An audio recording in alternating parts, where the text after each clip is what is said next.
El Colegio San Martín era uno de los más prestigiosos en la pequeña ciudad de Villanueva. Con más de 80 años de historia, el edificio conservaba su arquitectura colonial y los amplios pasillos que habían visto pasar a generaciones de estudiantes.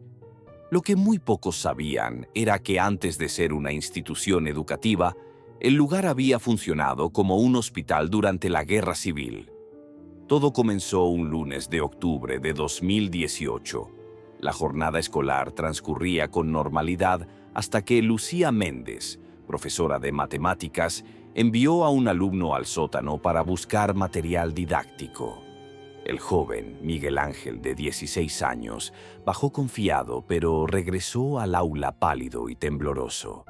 Cuando la profesora le preguntó qué había sucedido, el muchacho solo pudo balbucear que había escuchado voces, muchas voces, susurrando simultáneamente en el almacén.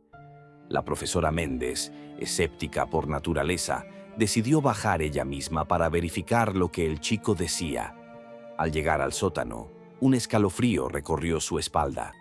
No había nadie allí, pero un murmullo casi imperceptible parecía salir de las paredes. Intentó grabar el sonido con su teléfono, pero al reproducir la grabación, solo se escuchaba estática. Pensé que era algún problema con la ventilación o quizás alumnos gastando bromas, explicaría más tarde la profesora en su testimonio. Nunca imaginé que aquello sería el inicio de 3 semanas de terror. Durante los siguientes días, otros profesores y estudiantes comenzaron a reportar experiencias similares. Carmen Ortiz, la secretaria que llevaba 25 años trabajando en el colegio, abandonó definitivamente el sótano después de que las luces comenzaran a parpadear cada vez que ella entraba. El director del colegio, Roberto Sáenz, trató de mantener la calma. Contrató a electricistas y técnicos para revisar las instalaciones, pero ninguno encontró anomalías. Sin embargo, 2 de los técnicos se negaron a volver después de su primera visita, alegando haber sentido una presencia hostil mientras trabajaban. La situación empeoró dramáticamente el 15 de octubre. Durante la clase de historia, los 27 estudiantes de segundo año y su profesor fueron testigos de cómo los libros comenzaron a caer de los estantes sin que nadie los tocara. Al mismo tiempo, la temperatura del aula descendió bruscamente, tanto que podían ver su propio aliento. El profesor Alejandro Vidal intentó evacuar el aula ordenadamente, pero las puertas se cerraron de golpe. Durante 7 minutos, según los testimonios coincidentes de todos los presentes, quedaron atrapados mientras un fuerte olor a medicamentos antiguos inundaba la estancia. La noticia se propagó rápidamente por la comunidad. Padres alarmados comenzaron a retirar a sus hijos del colegio. Las autoridades educativas enviaron psicólogos, argumentando que se trataba de un caso de histeria colectiva, pero los incidentes continuaron. María Jiménez, estudiante de último año, logró capturar en su teléfono móvil lo que parecían ser sombras moviéndose por los pasillos después del horario escolar. El vídeo, que se volvió viral en redes sociales, muestra claramente figuras humanas desplazándose, aunque el edificio estaba supuestamente vacío cuando se realizó la grabación. El punto culminante llegó cuando Javier López, el conserje de 63 años, fue encontrado inconsciente en el sótano. Cuando despertó en el hospital, aseguró haber visto a hombres y mujeres vestidos con uniformes médicos antiguos que parecían realizar operaciones quirúrgicas en camillas invisibles. Lo más perturbador fue encontrar en su brazo lo que parecía ser una marca de inyección reciente, aunque los médicos no pudieron determinar qué sustancia le habían administrado. El 23 de octubre, el director Sáenz tomó la decisión de cerrar temporalmente el colegio. Las autoridades educativas aprobaron el traslado de los 412 estudiantes a otras instituciones mientras se realizaban investigaciones. Un grupo de investigadores paranormales obtuvo permiso para pasar 3 noches en el edificio. Su equipo registró variaciones electromagnéticas inexplicables y grabaron lo que clasificaron como psicofonías claras. en las que se podían distinguir frases como «necesitamos más morfina» y «el paciente no sobrevivirá». Un historiador local, Fernando Guzmán, presentó documentos que revelaban que el sótano del edificio había funcionado como morgue durante la epidemia de gripe de 1918 y posteriormente como sala de operaciones improvisada durante la Guerra Civil Española. Los edificios, como las personas, guardan memoria, explicó Guzmán en una entrevista. Y hay traumas tan fuertes que quedan impresos en las paredes. El Colegio San Martín permaneció cerrado durante 3 meses. Las autoridades realizaron renovaciones, incluyendo el sellado completo del sótano. Un sacerdote local realizó una bendición del edificio a petición de muchos padres. Cuando las clases se reanudaron en febrero de 2019, muchos estudiantes no regresaron.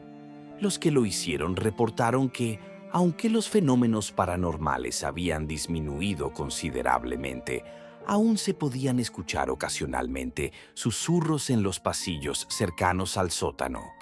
La profesora Lucía Méndez renunció a su puesto y se trasladó a otra ciudad.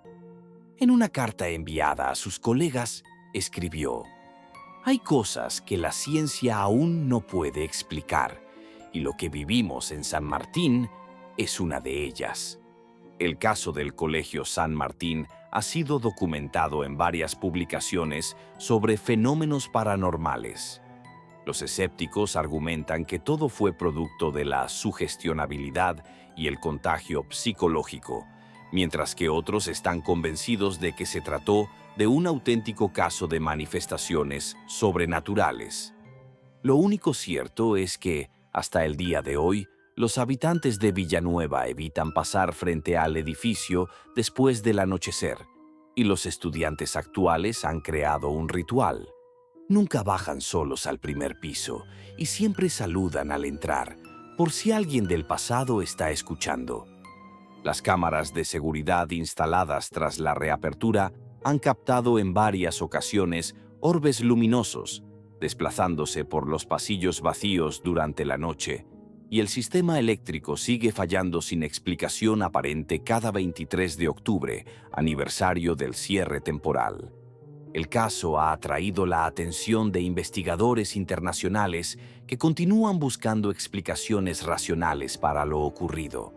Mientras tanto, el Colegio San Martín ha pasado a formar parte del folclore local, y las generaciones futuras seguirán contando la historia de las voces del sótano, manteniendo vivo el misterio de uno de los encierros escolares más inexplicables documentados en la historia reciente. El Instituto Técnico Amanecer era el orgullo de Puerto Nuevo, una ciudad costera conocida por su clima templado y días soleados. Inaugurado en 2012, el moderno edificio de 3 plantas con enormes ventanales había sido diseñado para aprovechar la luz natural. Nadie podía imaginar que aquellos mismos ventanales se convertirían en testigos de un fenómeno inexplicable. La mañana del 7 de marzo de 2020 comenzó como cualquier otra. Los estudiantes llegaron puntuales a las 8 para iniciar sus clases. El día era particularmente claro, sin una sola nube en el horizonte, según confirmarían después los informes meteorológicos. A las 9:17, durante el cambio de hora, varios alumnos notaron algo extraño a través de las ventanas. Una densa niebla empezaba a formarse únicamente alrededor del perímetro del instituto.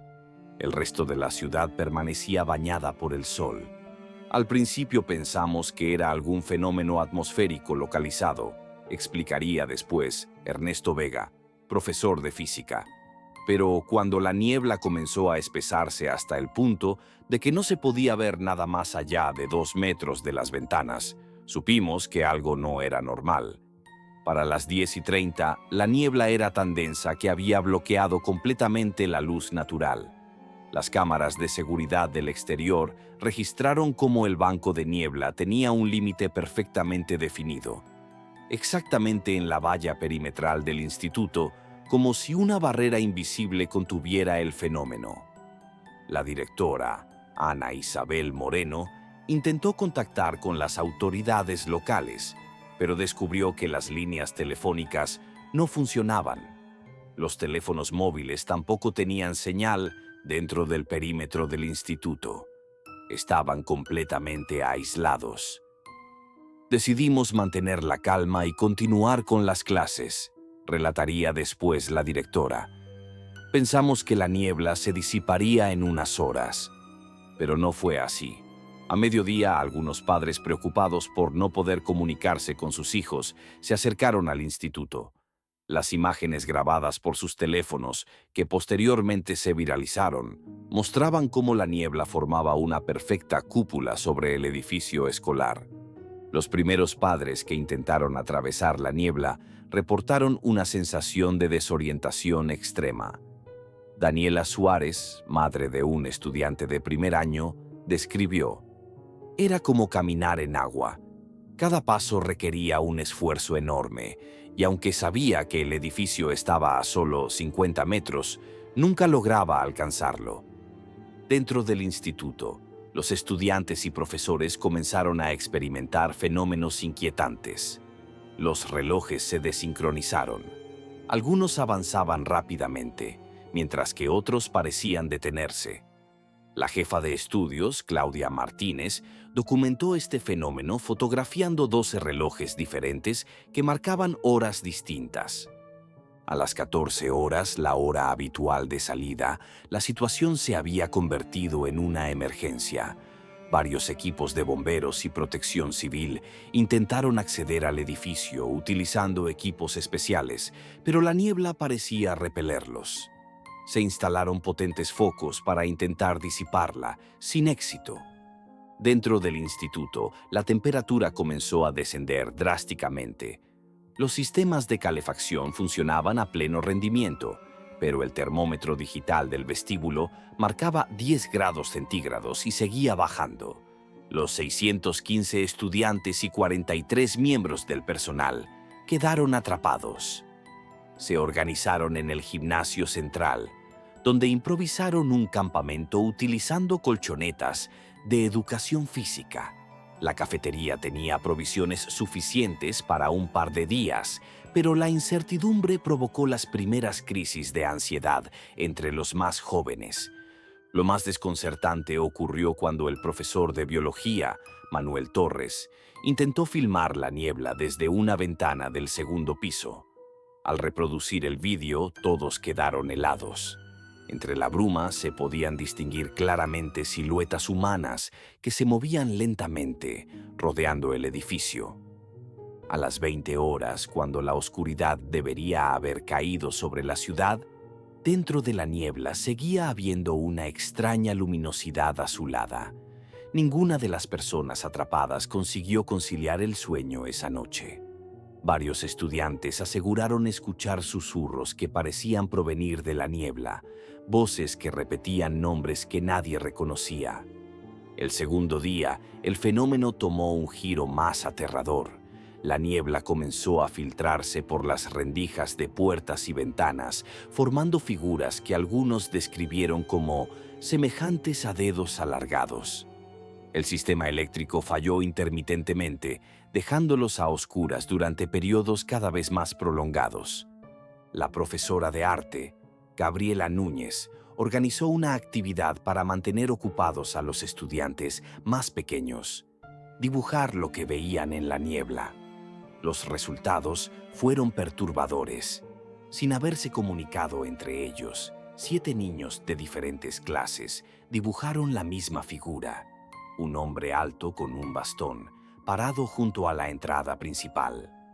Al tercer día, las autoridades decidieron tomar medidas drásticas. Utilizando helicópteros, arrojaron productos químicos dispersantes sobre la niebla. No hubo ningún efecto visible. Dentro del instituto, la situación se volvía insostenible. La comida comenzaba a escasear y la temperatura había descendido a 3 grados.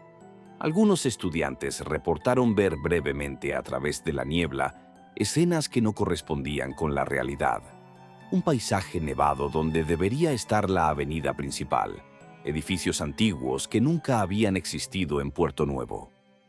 El cuarto día, cuando la esperanza comenzaba a desvanecerse, una estudiante de 15 años llamada Marina Ortiz hizo un descubrimiento en la biblioteca. Investigando viejos archivos locales, encontró que exactamente 100 años antes, en marzo de 1920, en el terreno donde ahora se alzaba el instituto, había existido un sanatorio para enfermos de tuberculosis. El centro había sido clausurado tras un incendio en el que fallecieron 27 pacientes y 3 enfermeras.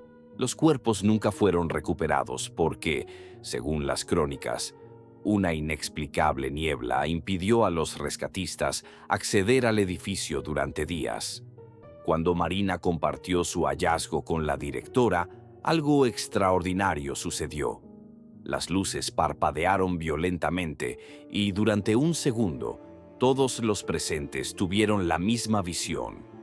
El gimnasio donde se refugiaban se transformó ante sus ojos en una sala llena de camas con pacientes y personal médico con mascarillas antiguas.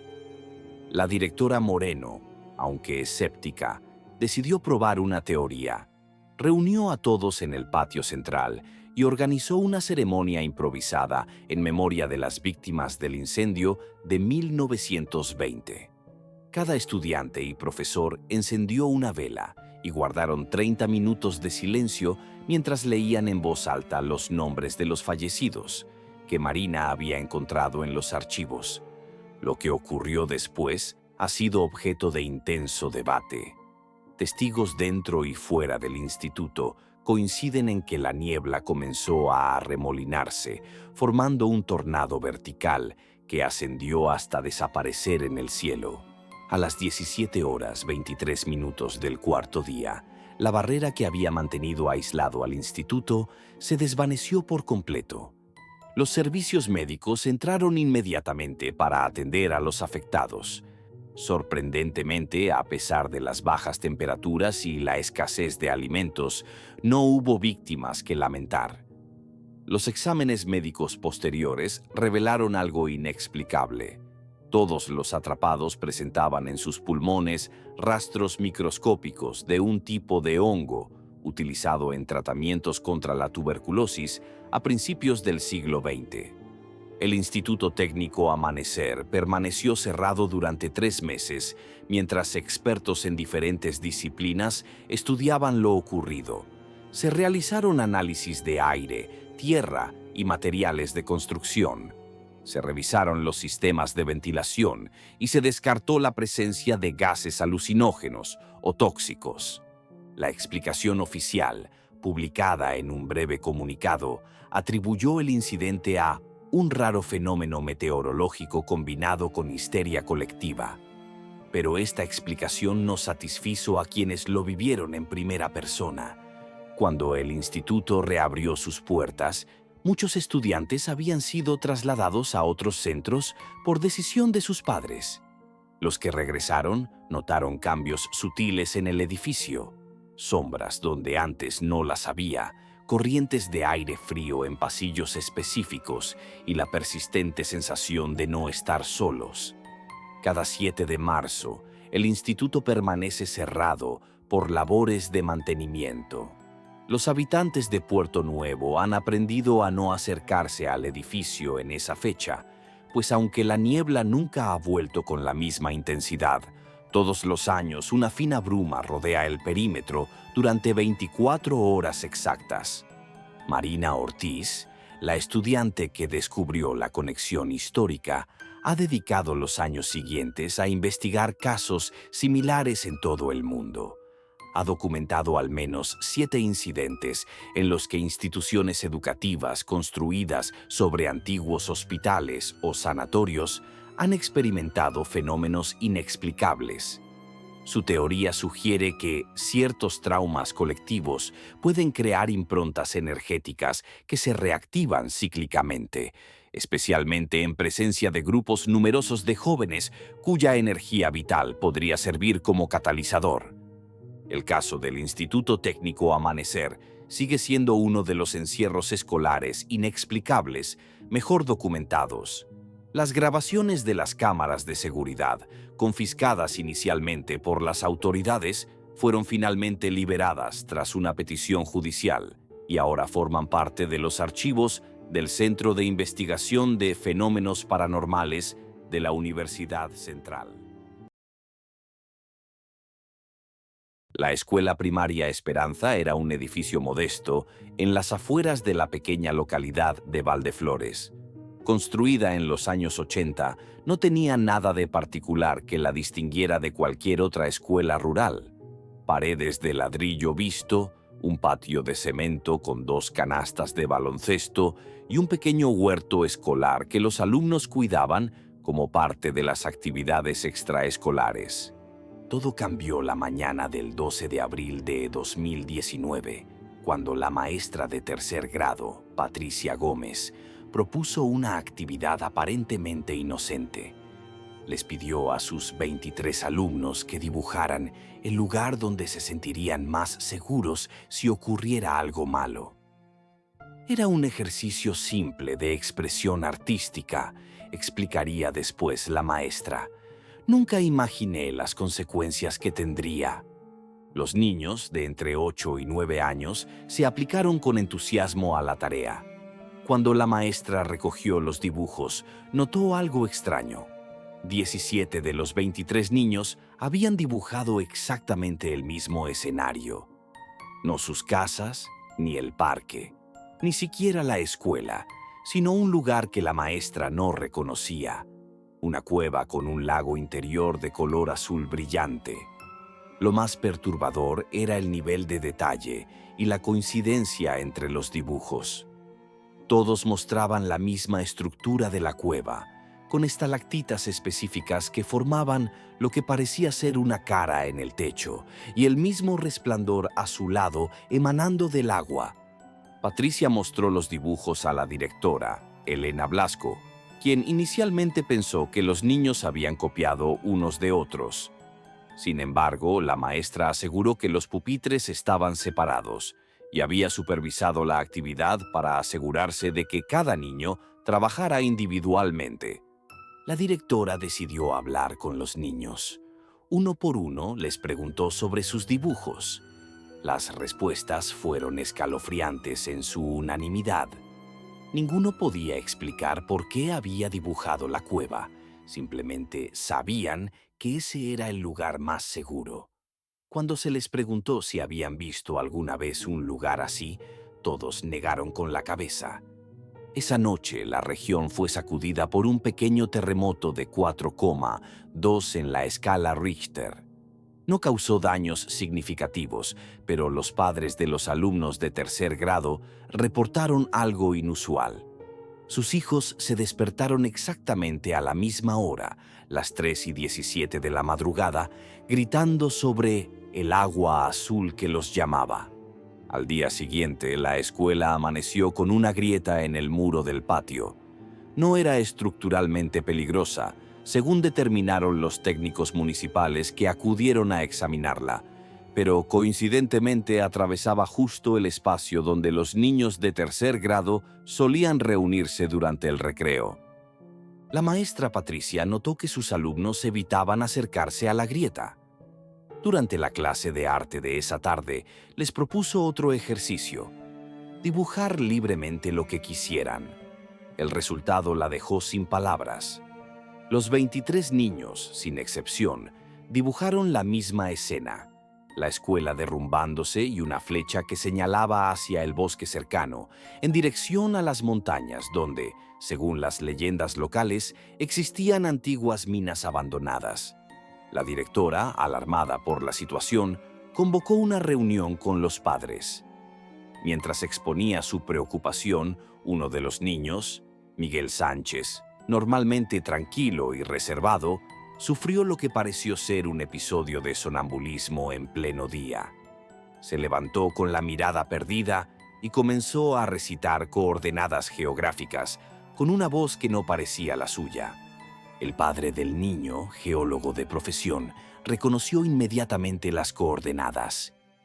correspondían a una zona montañosa a 7 kilómetros de la escuela, donde efectivamente habían existido minas de cobre explotadas desde época romana hasta principios del siglo XX. La reunión terminó en confusión. Algunos padres, asustados, decidieron llevarse a sus hijos a casa. Otros exigían explicaciones que nadie podía proporcionar.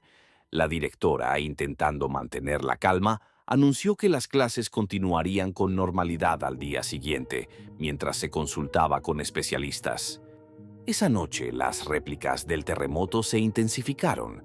A las 22:45, un nuevo temblor, esta vez de 5,1, provocó cortes de electricidad en toda la comarca. Curiosamente, la escuela primaria Esperanza fue el único edificio público que mantuvo la luz, como confirmaron después los técnicos de la compañía eléctrica. La mañana del 14 de abril, al llegar a la escuela, la conserje encontró algo perturbador. Durante la noche, alguien había escrito en la pizarra de todas las aulas, con caligrafía infantil pero uniforme, la misma frase: 3 días para llegar al agua azul. Lo más extraño era que las cámaras de seguridad no habían registrado la entrada de nadie. La directora contactó con la unidad de emergencias de la Guardia Civil y con el Departamento de Psicología de la Universidad Provincial. Las autoridades decidieron evacuar la escuela temporalmente. Los 115 alumnos fueron enviados a casa, pero los 23 estudiantes de tercer grado se negaron a marcharse. No lloraban ni protestaban. Simplemente se sentaban de nuevo en sus pupitres cada vez que intentaban llevarlos afuera. El equipo de psicólogos que acudió describió el comportamiento de los niños como una forma de trance colectivo, similar a los casos de histeria de masas, pero con la particularidad de que los afectados mostraban una calma inquietante, impropia de su edad. A mediodía, mientras las autoridades debatían cómo proceder, comenzó a llover intensamente. En cuestión de horas, lo que había empezado como una lluvia primaveral se convirtió en un temporal sin precedentes. Los meteorólogos no pudieron explicar la súbita formación de un sistema de bajas presiones tan localizado. Con las carreteras anegadas, los 23 niños, sus padres, la maestra Patricia, la directora y el personal de emergencias quedaron atrapados en la escuela. Las líneas telefónicas fallaron poco después y las comunicaciones por radio sufrían interferencias cada vez que intentaban contactar con el exterior. Durante la noche, la lluvia se intensificó hasta convertirse en un diluvio. El agua comenzó a filtrarse por la grieta del patio, que se había ensanchado considerablemente. A las 3:17 de la madrugada, exactamente a la misma hora que la noche anterior, los 23 niños se despertaron simultáneamente y, como si respondieran a una señal inaudible para los adultos, se reunieron en el centro del gimnasio. Lo que sucedió después ha sido objeto de intenso debate entre los testigos. Según el informe oficial, la creciente presión del agua provocó que parte del suelo del gimnasio se hundiera, revelando un antiguo pozo minero que no aparecía en ningún plano. La versión de los padres, sin embargo, es muy diferente. Isabel Martín, madre de una de las niñas, lo relató así: el suelo no se hundió, se abrió como si respondiera a la voluntad de los niños. Ellos estaban de pie, formando un círculo perfecto, con las manos entrelazadas, y cantaban una melodía que nunca antes les había escuchado. Fuera cual fuese la causa, lo cierto es que un agujero de aproximadamente 3 metros de diámetro apareció en el centro del gimnasio. De su interior emanaba un resplandor azulado, idéntico al que los niños habían dibujado días antes. El sargento Rivera, al mando del operativo de la Guardia Civil, ordenó evacuar inmediatamente el gimnasio. Sin embargo, cuando intentaron acercarse a los niños, una fuerza invisible parecía impedir que los adultos penetraran en el círculo que habían formado. Lo más sorprendente ocurrió cuando Miguel, el niño que había recitado las coordenadas, dio un paso hacia el agujero y anunció con voz clara: «Es hora de ir al lugar seguro». Inmediatamente los 23 niños saltaron al interior del agujero, desapareciendo en la oscuridad iluminada por destellos azules. Los padres entraron en pánico. Algunos intentaron seguir a sus hijos, pero el agujero era ahora demasiado estrecho para que un adulto pudiera pasar. Las linternas apenas permitían ver unos metros de lo que parecía ser un antiguo túnel minero que descendía en ángulo pronunciado. Mientras las autoridades organizaban un equipo de rescate, se produjo el tercer terremoto, el más fuerte hasta entonces, 6.1 en la escala Richter. La escuela comenzó a derrumbarse. Los adultos apenas tuvieron tiempo de escapar antes de que el edificio se colapsara por completo. El operativo de búsqueda duró 5 días. Utilizando equipos especializados, lograron localizar y ampliar la entrada al túnel, que efectivamente conectaba con un antiguo sistema de galerías mineras. Lo que encontraron al final dejó atónitos a los rescatistas: una enorme caverna natural con un lago subterráneo cuyas aguas emitían un resplandor azul debido a un raro tipo de bacteria bioluminiscente. Y junto al lago, sanos y salvos, los 23 niños dormían plácidamente sobre lechos de musgo que crecía en las orillas. Cuando despertaron, no recordaban cómo habían llegado hasta allí ni por qué habían dibujado aquel lugar días antes. Solo sabían que se sentían seguros. Los análisis posteriores determinaron que la caverna había actuado como una cámara de aislamiento natural durante los terremotos. Mientras la superficie experimentaba fuertes sacudidas, en el interior de la cueva apenas se percibían vibraciones gracias a las particulares características geológicas del lugar. Los geólogos confirmaron que la escuela había sido construida, sin saberlo, sobre un sistema de fallas tectónicas hasta entonces desconocido. Si los niños hubieran permanecido en el edificio durante el tercer terremoto, probablemente no habrían sobrevivido. La escuela primaria Esperanza fue reconstruida en otro emplazamiento. Los 23 niños volvieron a sus vidas normales, aparentemente sin secuelas psicológicas. Sin embargo, desarrollaron una extraordinaria habilidad para el dibujo y, en ocasiones, sus padres los encontraban dibujando lugares que nunca habían visitado, pero que investigaciones posteriores revelaban existían realmente.